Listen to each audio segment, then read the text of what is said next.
Good evening. I hope you've had a great day today. Welcome to BVJ's Bedtime Stories. I'm Big Voice Jay, and this is a show where we get you ready for a good night's sleep with public domain short stories just for you. Links to all the stories can be found at the show notes at bedtimewithbvj.com. And if you'd like to support the show, there's a Buy Me a Coffee link on every page and post. Tonight, we continue our story, The Wizard of Oz by L. Frank Baum. Chapter 3, How Dorothy Saved the Scarecrow. When Dorothy was left alone, she began to feel hungry. So she went to the cupboard and cut herself some bread, which she spread with butter. She gave some to Toto, and taking a pail from the shelf, she carried it down to the little brook and filled it with clear, sparkling water. Toto ran over to the trees and began to bark at the birds sitting there. Dorothy went to get him and saw such delicious fruit hanging from the branches that she gathered some of it, finding it just what she wanted to help out her breakfast. Then she went back to the house, and having helped herself and Toto to a good drink of the cool, clear water, she set about making ready for the journey to the City of Emeralds. Dorothy only had one other dress, but that happened to be clean and was hanging on a peg beside her bed. It was gingham with checks of white and blue, and although the blue was somewhat faded with many washings, it was still a pretty frock. The girl washed herself carefully, dressed herself in the clean gingham, and tied her pink sunbonnet on her head. She took a little basket and filled it with bread from the cupboard, laying a white cloth over the top. Then she looked down at her feet and noticed how old and worn her shoes were. "They surely will never do for a long journey, Toto," she said. And Toto looked up into her face with his little black eyes and wagged his tail to show he knew what she meant. At that moment, Dorothy saw lying on the table the silver shoes that had belonged to the Witch of the East. "I wonder if they will fit me," she said to Toto. "They would be just the thing to take a long walk in, for they could not wear out." She took off her old leather shoes and tried on the silver ones, which fitted her as well as if they had been made for her. Finally, she picked up her basket. "Come along, Toto," she said. "We will go to the Emerald City and ask the Great Oz how to get back to Kansas again." She closed the door, locked it, and put the key carefully in the pocket of her dress. And so, with Toto trotting along soberly behind her, she started on her journey. But it did not take her long to find the one paved with yellow bricks. Within a short time, she was walking briskly towards the Emerald City, her silver shoes twinkling merrily on the hard, yellow roadbed. The sun shone bright and the birds sang sweetly, and Dorothy did not feel nearly as bad as you might think a little girl would, who had been suddenly whisked away from her own country and set down in the midst of a strange land. She was surprised, as she walked along, to see how pretty the country was about her. There were neat fences on the sides of the road, painted a dainty blue color, and beyond them were fields of grain and vegetables in abundance. Evidently, the Munchkins were good farmers and able to raise large crops. Once in a while, she would pass a house, and the people came out to look at her and bow low as she went by, for everyone knew she had been the means of destroying the wicked witch and setting them free from bondage. The houses of the Munchkins were odd-looking dwellings, for each was round, with a big dome for a roof. All were painted blue, for in this country of the East, blue was the favorite color. Toward evening, when Dorothy was tired with her long walk and began to wonder where she should pass the night, she came to a house rather larger than the rest. On the green lawn before it, many men and women were dancing. 5 little fiddlers played as loudly as possible, and the people were laughing and singing, while a big table nearby was loaded with delicious fruits and nuts, pies and cakes, and many other good things to eat. The people greeted Dorothy kindly and invited her to supper and to pass the night with them, for this was the home of one of the richest Munchkins in the land, and his friends were gathered with him to celebrate their freedom from the bondage of the wicked witch. Dorothy ate a hearty supper and was waited upon by the rich Munchkin himself, whose name was Bock. Then she sat upon a settee and watched the people dance. When Bock saw her silver shoes, he said, "You must be a great sorceress." "Why?" asked the girl. "Because you wear silver shoes and have killed the wicked witch. Besides, you have white in your frock, and only witches and sorceresses wear white. My dress is blue and white checked," said Dorothy, smoothing out the wrinkles in it. "It is kind of you to wear that," said Bock. "Blue is the color of the Munchkins, and white is the witch color. So we know you are a friendly witch." Dorothy did not know what to say to this, for all the people seemed to think her a witch, and she knew very well she was only an ordinary little girl who had come by the chance of a cyclone into a strange land. When she had tired watching the dancing, Bock led her into the house, where he gave her a room with a pretty bed in it. The sheets were made of blue cloth, and Dorothy slept soundly in them till morning, with Toto curled up on the blue rug beside her. She ate a hearty breakfast and watched a wee Munchkin baby who played with Toto and pulled his tail and crowed and laughed in a way that greatly amused Dorothy. Toto was a fine curiosity to all the people, for they had never seen a dog before.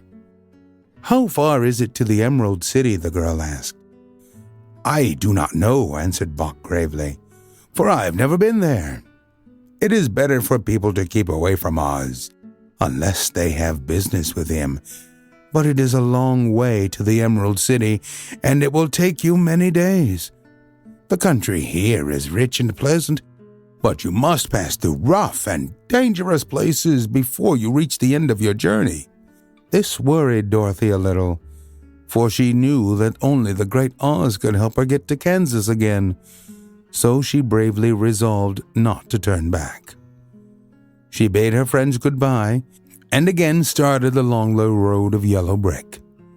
When she had gone several miles, she thought she would stop to rest, and so climbed to the top of the fence beside the road and sat down. There was a great cornfield beyond the fence, and not far away she saw a scarecrow, placed high on a pole to keep the birds from the ripe corn.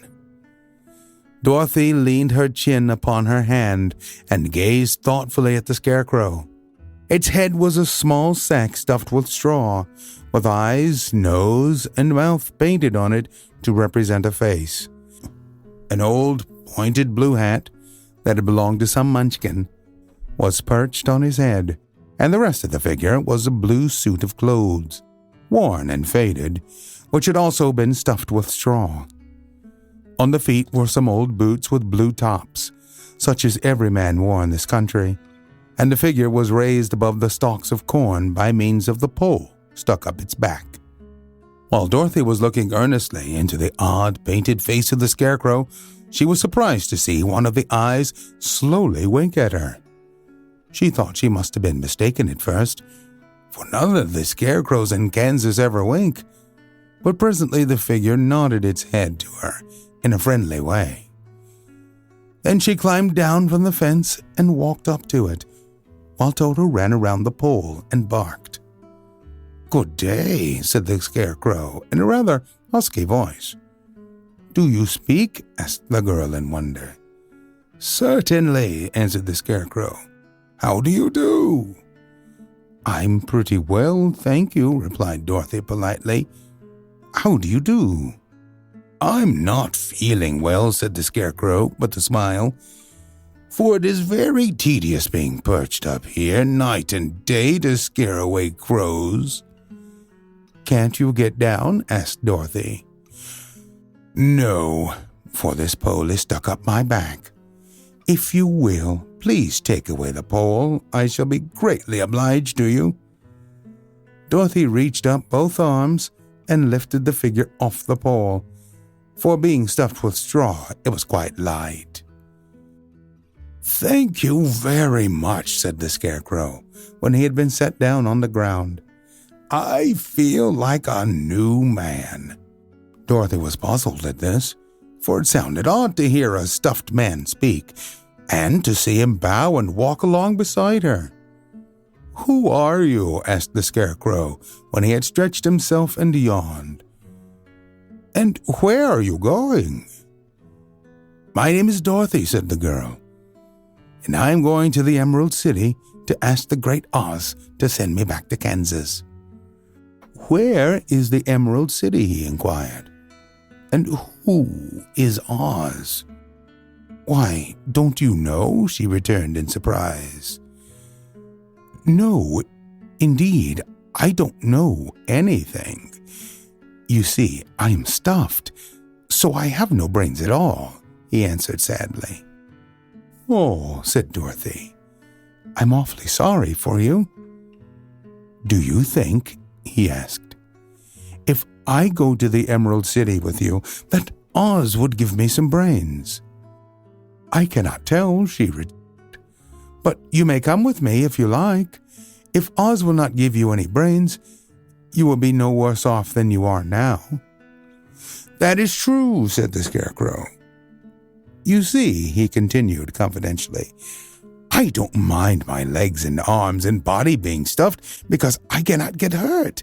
If anyone treads on my toes or sticks a pin into me, it doesn't matter, for I can't feel it. But I do not want people to call me a fool. And if my head stays stuffed with straw instead of with brains, as yours is, how am I ever to know anything?" "I understand how you feel," said the little girl, who was truly sorry for him. "If you will come with me, I'll ask Oz to do all he can for you." "Thank you," he answered gratefully. They walked back to the road. Dorothy helped him over the fence, and they started along the path of yellow brick for the Emerald City. Toto did not like this addition to the party at all. He smelled around the stuffed man as if he suspected there might be a nest of rats in the straw, and he often growled in an unfriendly way at the Scarecrow. "Don't mind Toto," said Dorothy to her new friend. "He never bites." "Oh, I'm not afraid," replied the Scarecrow.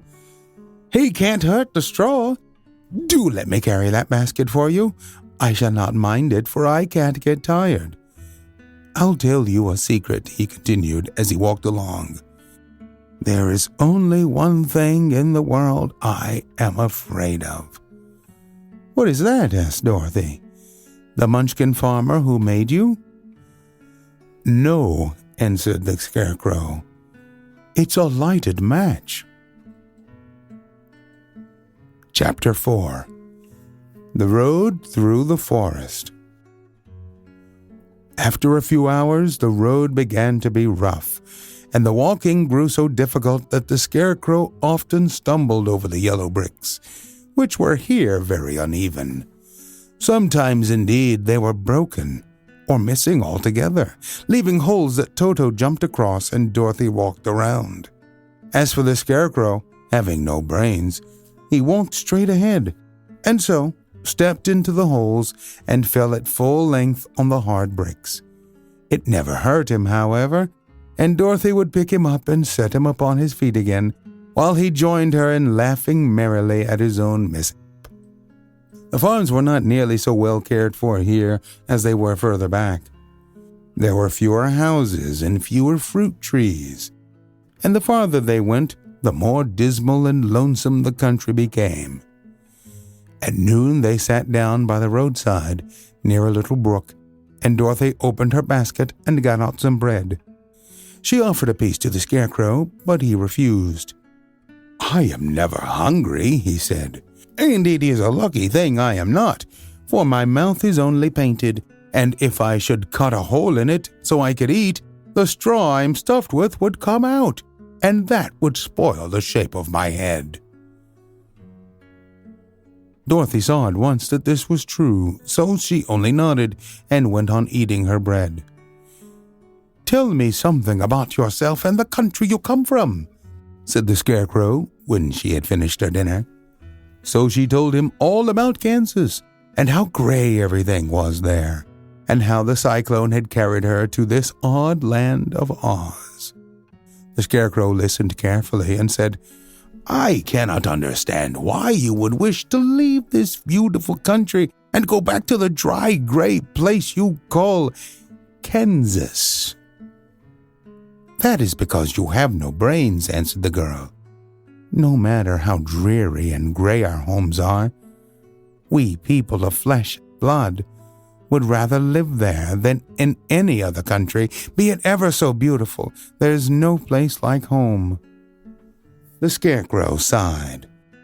"Of course I cannot understand it," he said. "If your heads were stuffed with straw like mine, you would probably all live in the beautiful places, and then Kansas would have no people at all. It is fortunate for Kansas that you have brains." "Won't you tell me a story while we are resting?" asked the child. The Scarecrow looked at her reproachfully and answered, "My life has been so short that I really know nothing whatever. I was only made day before yesterday. What happened in the world before that time is all unknown to me. Luckily, when the farmer made my head, one of the first things he did was to paint my ears so that I heard what was going on. There was another Munchkin with him, and the first thing I heard was the farmer saying, 'How do you like those ears?' 'They aren't straight,' answered the other. 'Never mind,' said the farmer. 'They are ears just the same,' which was true enough. 'Now I'll make the eye,' said the farmer. So he painted my right eye, and as soon as it was finished, I found myself looking at him and at everything around me with a great deal of curiosity, for this was my first glimpse of the world. 'That's a rather pretty eye,' remarked the Munchkin, who was watching the farmer. 'Blue paint is just the color for eyes.' 'I think I'll make the other a little bigger,' said the farmer, and when the second eye was done, I could see much better than before. Then he made my nose and my mouth, but I did not speak, because at that time I didn't know what a mouth was for. I had the fun of watching them make my body and my arms and legs, and when they fastened on my head, at last I felt very proud, for I thought I was just as good a man as anyone. 'This fellow will scare the crows fast enough,' said the farmer. 'He looks just like a man.' 'Why, he is a man,' said the other, and I quite agreed with him. The farmer carried me under his arm to the cornfield and set me up on a tall stick, where you found me. He and his friends soon after walked away and left me alone. I did not like to be deserted this way, so I tried to walk after them. But my feet would not touch the ground, and I was forced to stay on that pole. It was a lonely life to lead, for I had nothing to think of, having been made such a little while before. Many crows and other birds flew into the cornfield, but as soon as they saw me, they flew away again, thinking I was a Munchkin. And this pleased me and made me feel that I was quite an important person. By and by, an old crow flew near me, and after looking at me carefully, he perched upon my shoulder and said, "I wonder if that farmer thought to fool me in this clumsy manner. Any crow of sense could see that you are only stuffed with straw." Then he hopped down at my feet and ate all the corn he wanted. The other birds, seeing he was not harmed by me, came to eat the corn too. So in a short time there was a great flock of them about me. I felt sad at this, for it showed I was not such a good scarecrow after all. But the old crow comforted me, saying, "If you only had brains in your head, you would be as good a man as any of them, and a better man than some of them. Brains are the only things worth having in this world, no matter whether one is a crow or a man." After the crows had gone, I thought this over and decided I would try hard to get some brains. By good luck, you came along and pulled me off the stake, and from what you say, I am sure the great Oz will soon give me brains as soon as we get to the Emerald City. "I hope so," said Dorothy earnestly, "since you seem anxious to have them." "Oh, yes, I am anxious," returned the Scarecrow. It is such an uncomfortable feeling to know one is a fool." "Well," said the girl, "let us go." And she handed the basket to the Scarecrow. There were no fences at all by the roadside now, and the land was rough and untilled. Toward evening they came to a great forest, where the trees grew so big and close together that their branches met over the road of yellow brick. It was almost dark under the trees, for the branches shut out the daylight, but the travelers did not stop and went on into the forest.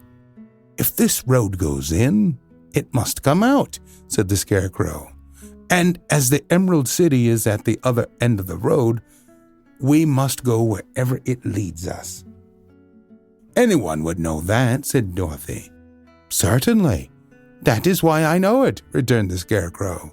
"If it required brains to figure it out, I never should have said it." After an hour or so, the light faded away, and they found themselves stumbling along in the darkness. Dorothy could not see at all, but Toto could, for some dogs see very well in the dark, and the Scarecrow declared he could see as well as by day. So she took hold of his arm and managed to get along fairly well. "If you see any house or any place where we can pass the night," she said, "you must tell me, for it is very uncomfortable walking in the dark." Soon after, the Scarecrow stopped. "I see a little cottage at the right of us," he said, "built of logs and branches. Shall we go there?" "Yes, indeed," answered the child. "I am all tired out."